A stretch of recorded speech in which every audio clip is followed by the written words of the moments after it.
Jake, welcome to you and your family.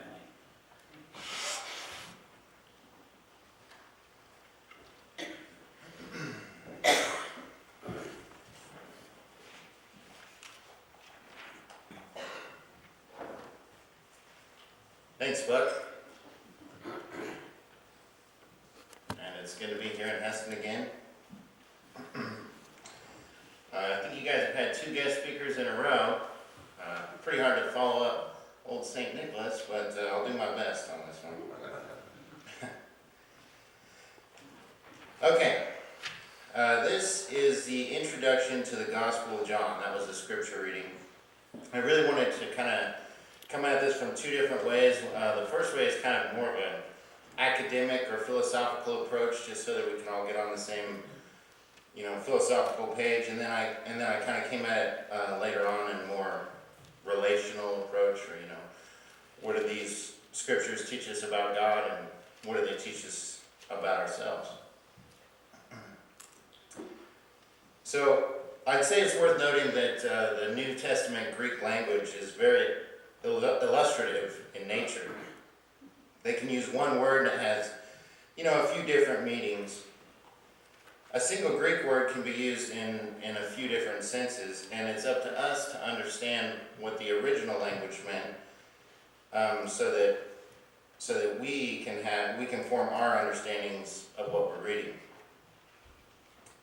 For instance, it says in the beginning was the Word. Well, the Greek word for word is logos, and that's where we get our English word logic. That same word was translated from Hebrew into Greek in Psalms and Proverbs, and sometimes it's translated as wisdom, and it's also translated as truth. So if you kind of blend all those different translations into word, then what you have there, what John's talking about in his gospel, isn't necessarily, in the beginning was the word, not necessarily a single word, but we're talking about, the collection of words that would be used to explain a total logic, or a total line of thought, or I guess what you could say is maybe just a total message. So I think what John was writing in his gospel was, in the beginning was God's total message. And just like the other gospels, in the beginning of John, he's introducing the incarnation of Christ. So he's referencing Christ here, and so what we could be led to believe is that when he says in the beginning was the Word, or in the beginning was the total message, we can be led to believe that Jesus Christ was God's total message to humankind. That's his ultimate message to us. So this logic, according to John here, pre-existed creation and is considered fully God or equal to God. We can get that through the text here. This pre-incarnation was obviously heavily involved in creation. I mean, it says nothing that was made without him. Through him all things were made. I also think it's important to note that John chose to take more of a metaphysical approach to introducing the incarnation of Christ here. Gospel writers, focused on the earthly concept of Christ coming to earth, like his human lineage and his human parents and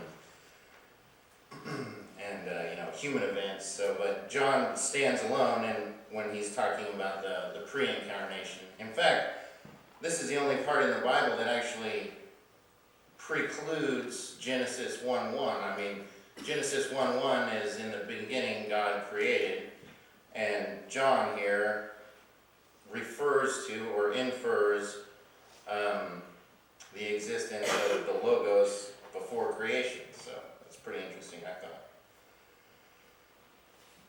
John also introduced the concepts of light and darkness and life and death in these opening verses of his gospel, which these are themes that he uses throughout the rest of his gospel.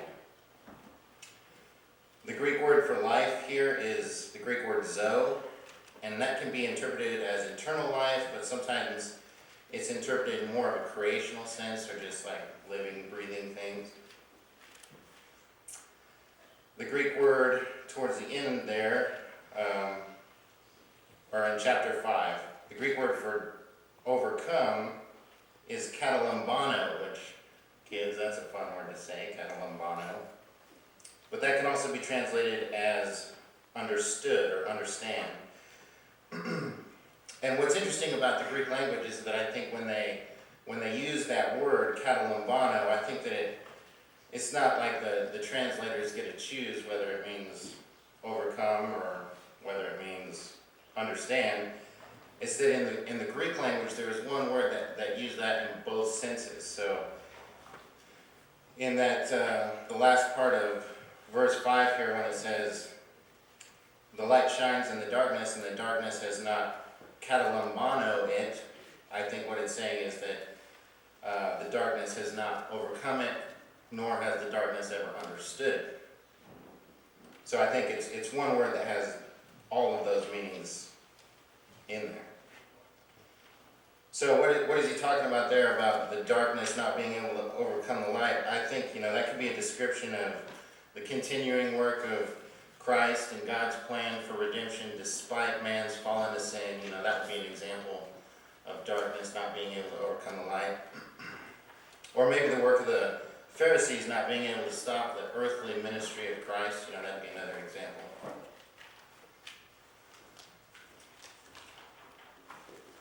But it's important to note there, that's an important theological concept to understand, that the darkness could not understand the light. And because the darkness could not understand the light, God sent a messenger to explain it to us, John the Baptist.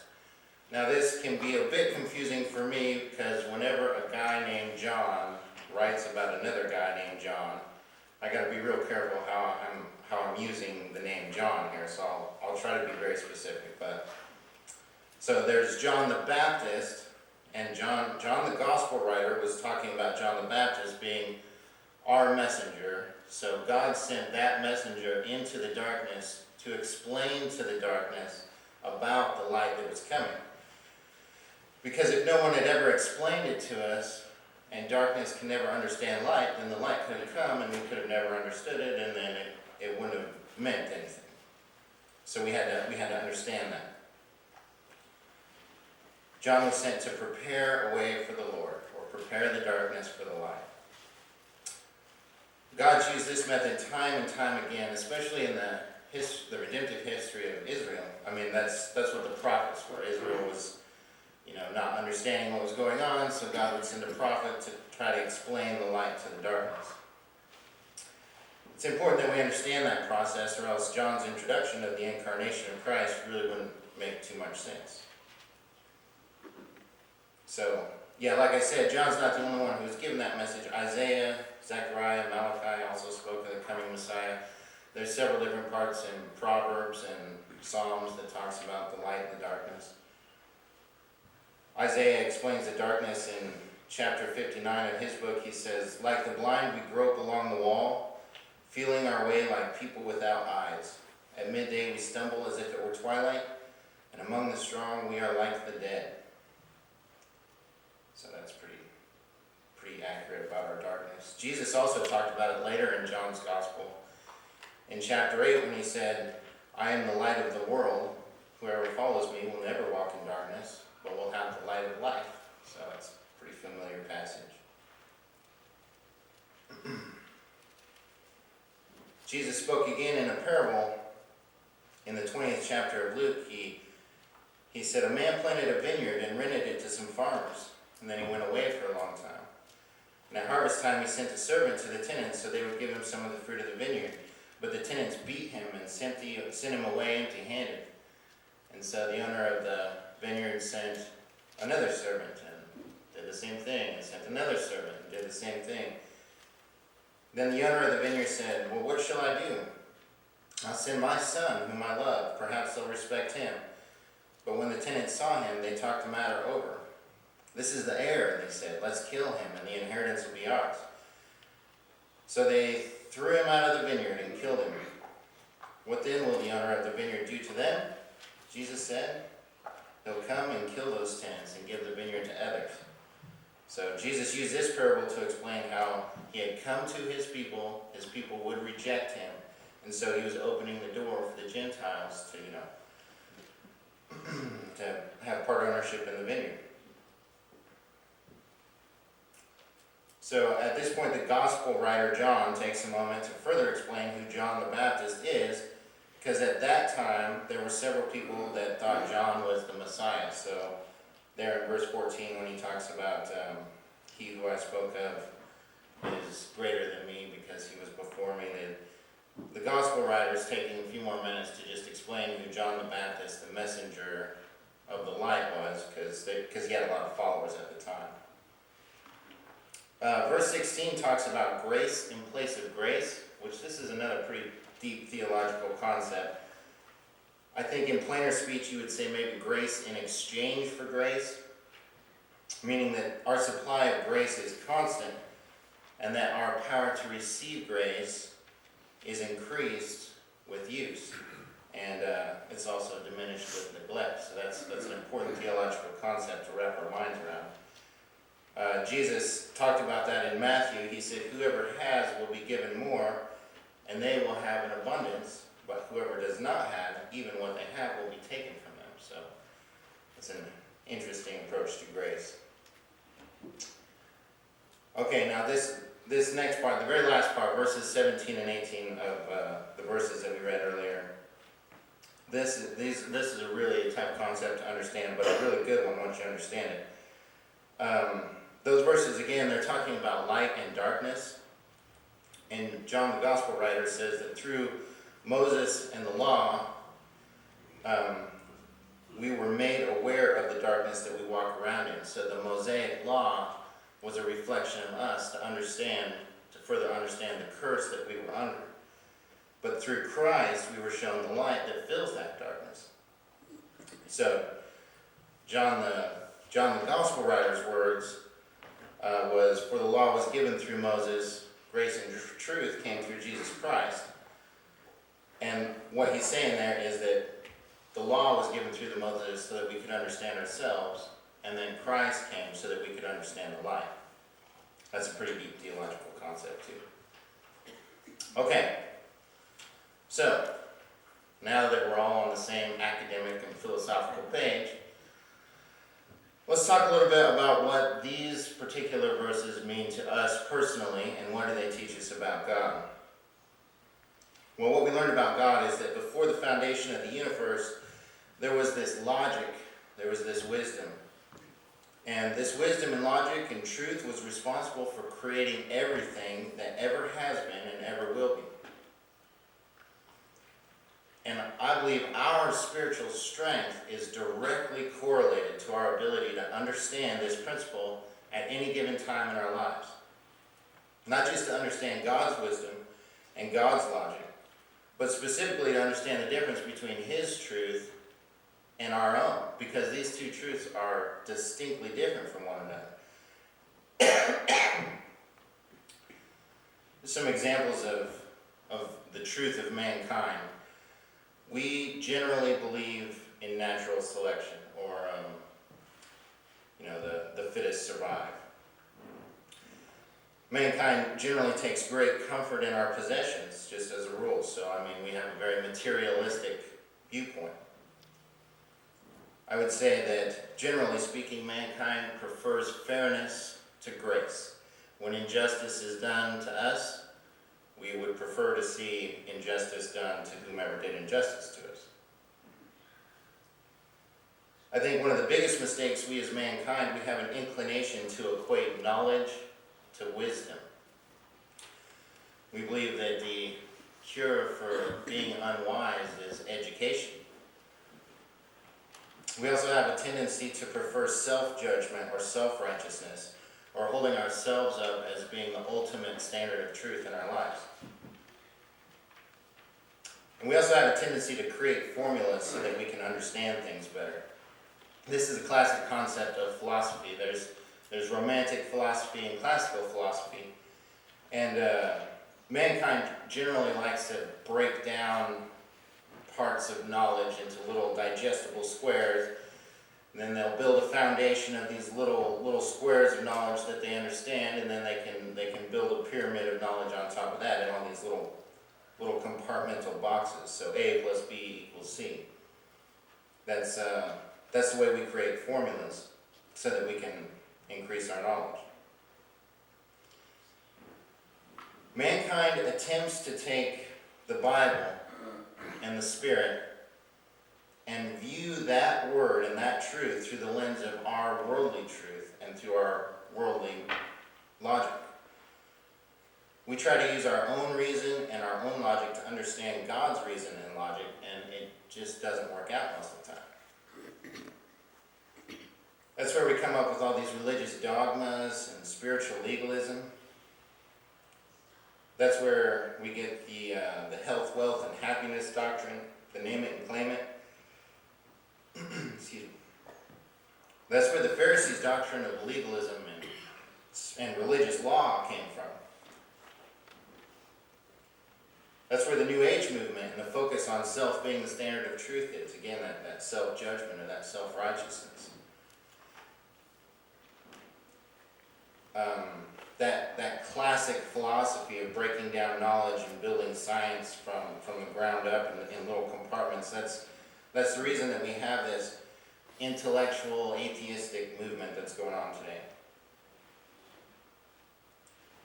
But in my opinion, if man's logic were true, then society as a whole, mankind as a whole, would be continually getting better and better. We live in a day and age now where education is more widely available than at any other time in the history of the world. If man's logic was the answer, then we'd be educating ourselves out of evil, out of wrongdoing. But let me ask you guys this question. Is that our experience? Is that what we see in the world? Every time we open the paper or turn on the news, all we see are stories of educated people just doing horrific things out there. We see religious people preparing for Armageddon with guns and bunkers. See financial insiders dodging the law. We see this theory of moral relativism invading the culture and influencing legislation. We have scientists and geneticists and astronomers saying that we don't need a God. But here's what I see. Here's what I see when I see the paper and when I watch the news. I see a world full of people who are grasping at straws, trying to understand what right and wrong is. I see people trying to reconcile what they think of as goodness with their own appetites and their own worldly nature. I see people wondering why, after spending millions and millions of dollars and legislating morality and working towards world peace, that there is still so much hurting and killing and suffering and oppression in the world. You see, through the lens of man's understanding, we should be able to overcome these things. But I say that there's a side to humanity. I think there's a part of our nature, or there's a curse on us, a darkness in us, that you just can't educate it out of us. We can't reason our way out of this moral depravity. We can't logically overcome the curse. Society as a whole just can never beat this natural inclination of sin out of us.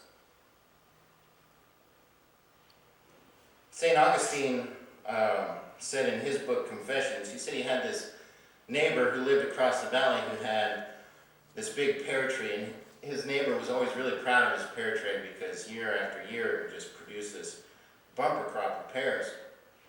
So one lazy Sunday afternoon, Augustine, before he was a saint, climbed his parents' fence and jumped the creek and crossed the valley and went over to that pear tree and just plucked every single pear off of that tree. And he brought them down to the creek and he just floated them down the creek. And Augustine commented, he said the most frightening thing about that was that he hated pears. He didn't even like to eat pears. So ask yourself, do any of you have a personal story like that? I know when I was in the 7th grade, I was walking home from school one time. I walked right by this car dealership, And for some reason, they had all the keys to the cars sticking in the door locks, and I took one of the keys to the cars, and I don't know why I did that. To this day, I feel guilty about that. I mean, I was too young to drive, I had no use for that key whatsoever, and I don't know why I did that. In order for us to overcome this darkness that we have in us, we've got to change our understanding. We've got to change our perceptions. Or like Paul said, we need a renewing of our minds to change our way of thinking. And I think there's really only one way that we can do that to change our way of thinking. And that's to understand the difference between our logic and God's logic. In Proverbs chapter 3, verse 5, Solomon says, "Trust in the Lord with all your heart and lean not on your own understanding." Notice that it doesn't say not to lean on understanding, it says not to lean on your own understanding. God's given us logic. All that logic that we have here, God gave us that. God gave us reason. God gave us the ability to learn. God gave us all kinds of mental, spiritual gifts. We have the ability to formulate ideas and to figure things out. Not to quote the most quoted Christian theologian of all time, but C.S. Lewis said that if a very clever man is converted to Christianity, that Christ will require all of his cleverness. Solomon's not saying that you should abandon your mental faculties or your intellect. He's saying that all those things are only useful to you when you're using them through the lens of God's truth. So let's look at it like this. Our ability to understand and our ability to reason and our ability to have logical thought processes, that's like having 20/20 vision. That's our mind having 20/20 vision. Well, now we all know that a person can have perfect vision. But if that person is in total darkness, like a dark room or a dark cave, then all of his perfect vision counts for nothing. Because even the perfect human eye can't see in the dark.